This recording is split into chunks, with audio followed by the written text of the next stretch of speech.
Good afternoon. I hope I'm reaching you in good health and excited about the start of a new school year.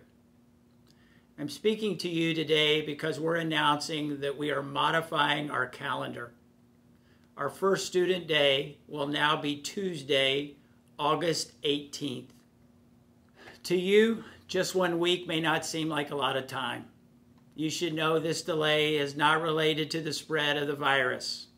Our trusted partners at the Vigo County Health Department and other local healthcare leaders have told us that our mitigation plan is strong enough and that the local spread of the virus is low enough that we should hold school.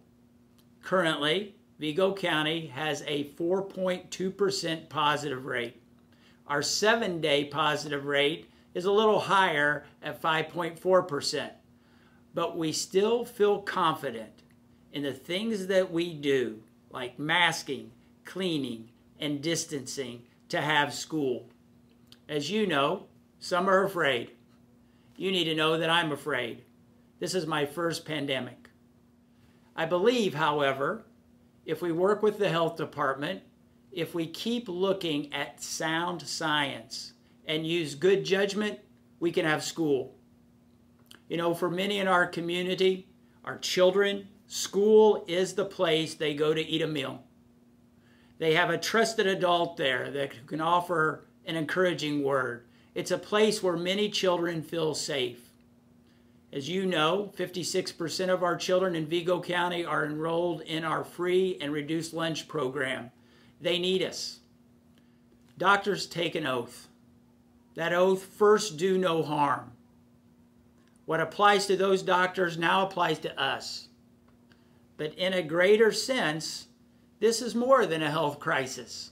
This is more than an economic crisis, more than a mental health crisis, more than a political crisis. This is an educational crisis, and not just for pre-K-12, but also at the post-secondary level. In all of those areas, including education, our response to the virus is like a marathon, but only ran like a sprint.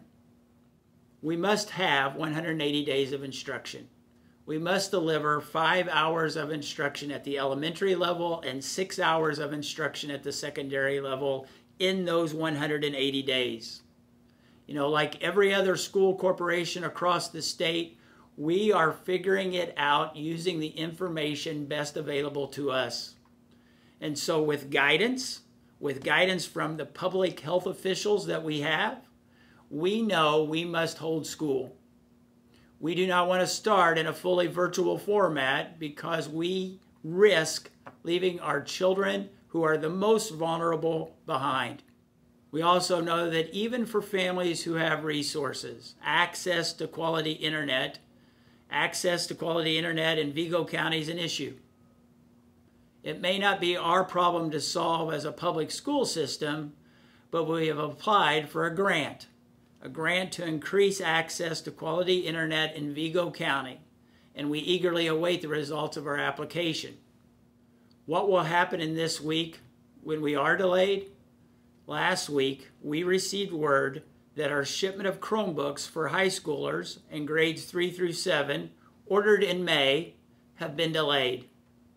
We want to give our high school teachers more time to react to this delay. Because school is so important, we want to protect it. An additional week will allow our school-level leadership time to refine how each of our 27 buildings will handle important parts of our plan, like meals, passing periods, and even recess. We have had an incredible response to our many alternative options. We are offering the safest possible in-person school plan, but we recognize that families need options. We've offered more options to families than any other school district we know of. We will use this additional time to react to our family's choice by adjusting our staffing to make sure every child has a quality education. Our plan, the plan we presented to the board, we passed with the caveat that it will evolve.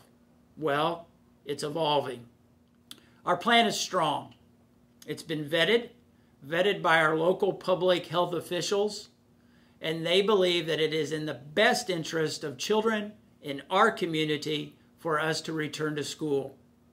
However, we will now welcome students back into our buildings on August 18th so we can have the tools to make our plan work and have a successful school year.